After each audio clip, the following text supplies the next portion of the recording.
Okay, good day. Again, my name is Erickson Ravena, and we are going to talk about everything about ISO. Okay, with me is my lovely daughter, Eva. Okay, and with me is 30. Say hi, 30. Hello. And with our very naughty Leo. Very energetic. Okay, so today, pag-usapan naman natin everything about ISO. Yes, it's just a scratch. Okay, so today, Neo, we are going to talk about quality management principles. Okay, can you say quality management principles?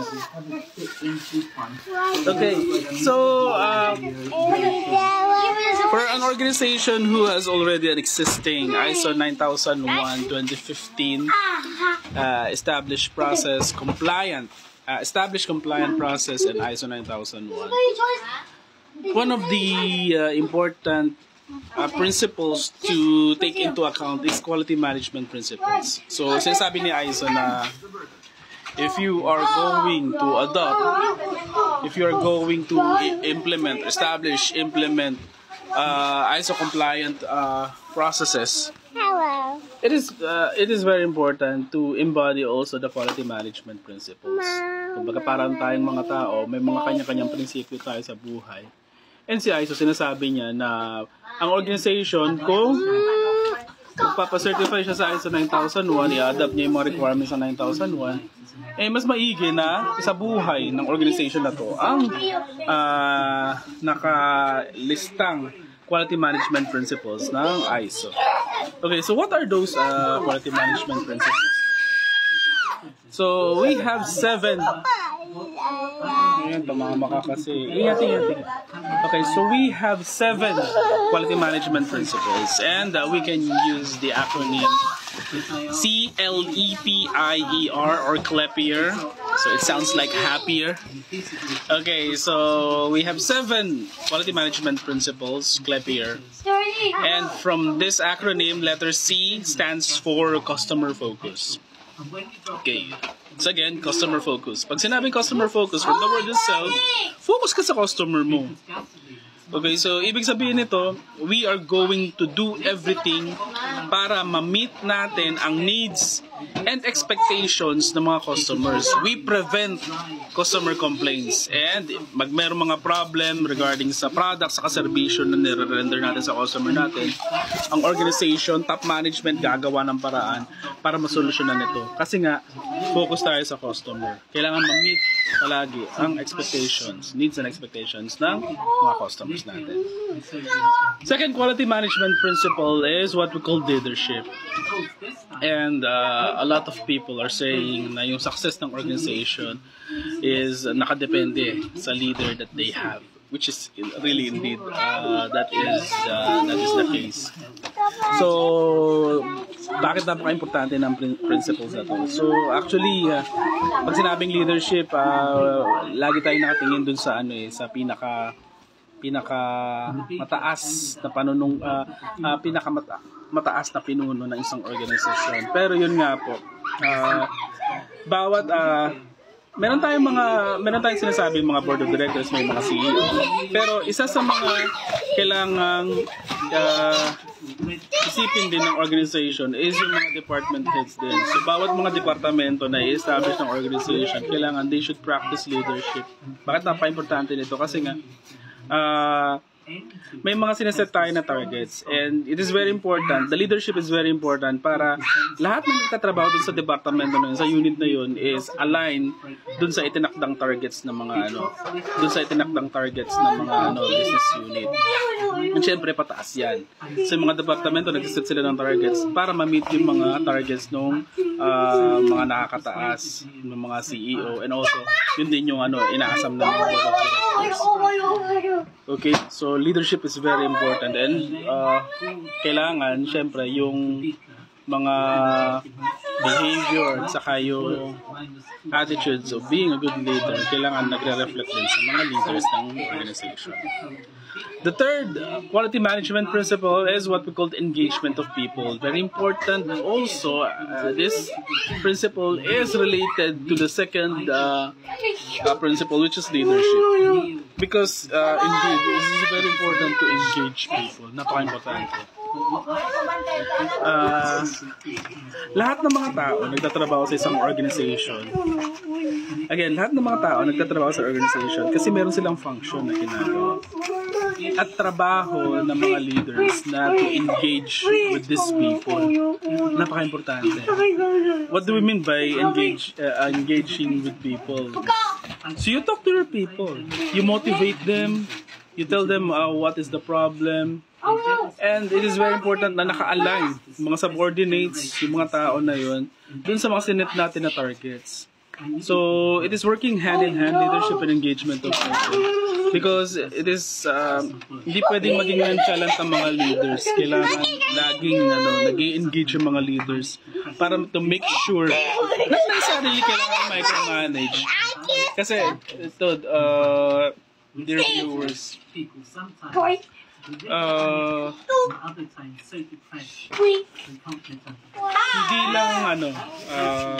hindi lang pag nag-i-engage ka ng people kasi you are motivating them to do something. So hindi lang to simpleng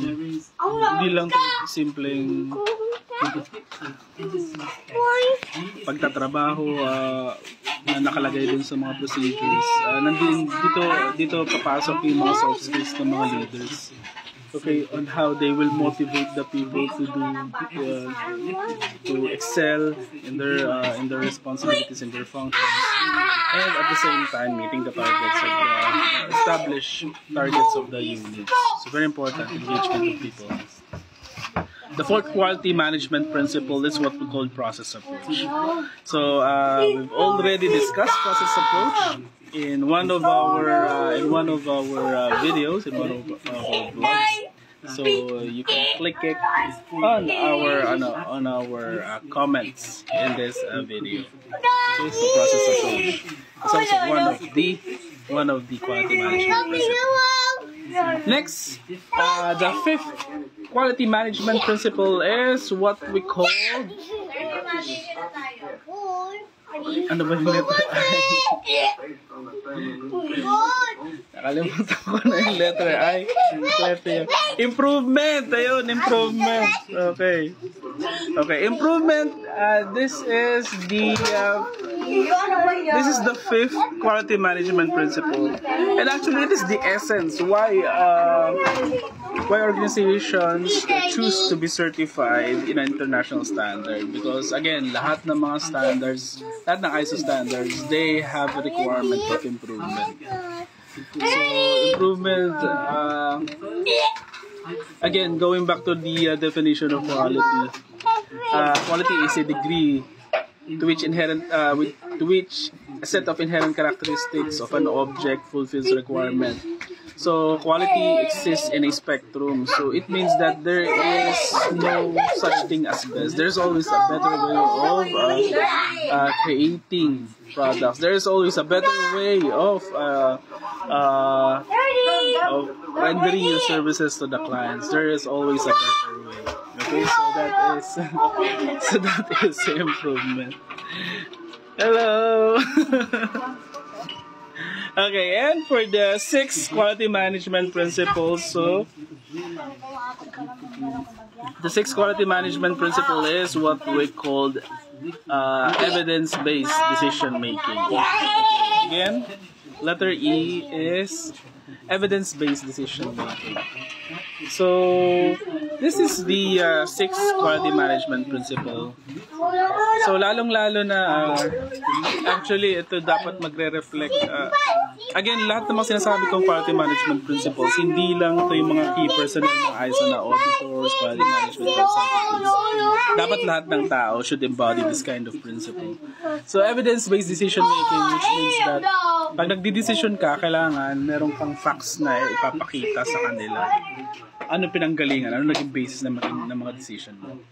So that's why one of the major requirements in ISO certification is audit, because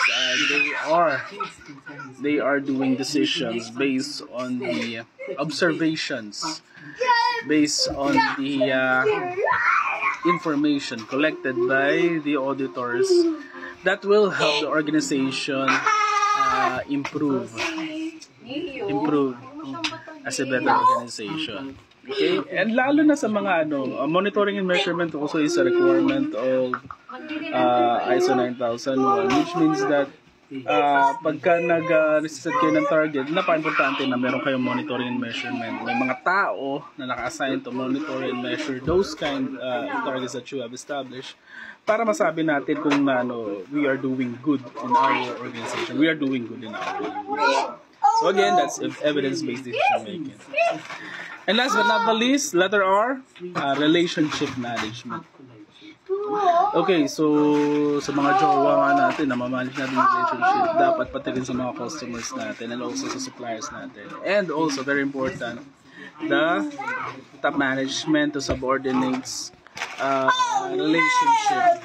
All of the relationships should be properly managed, which is also related to the process approach. That's why sa ISO, we are also looking at those processes that are providing us inputs and also those processes that are receiving our outputs. So we need to manage expectations ng mga stakeholders natin, external stakeholders, for us to create effective and efficient processes in our organization. So that's it. Medyo mahaba tong vlog na to. Nakailang take din. Kasi kukulit ng mga bata. Okay, and once again, if you like this video, please click like and follow my account. And follow for more videos. And we have a lot of things to talk about. And once again, this is Erickson Rabena, and have a nice day. We have a lot of things to talk about, everything about ISO. Bye-bye.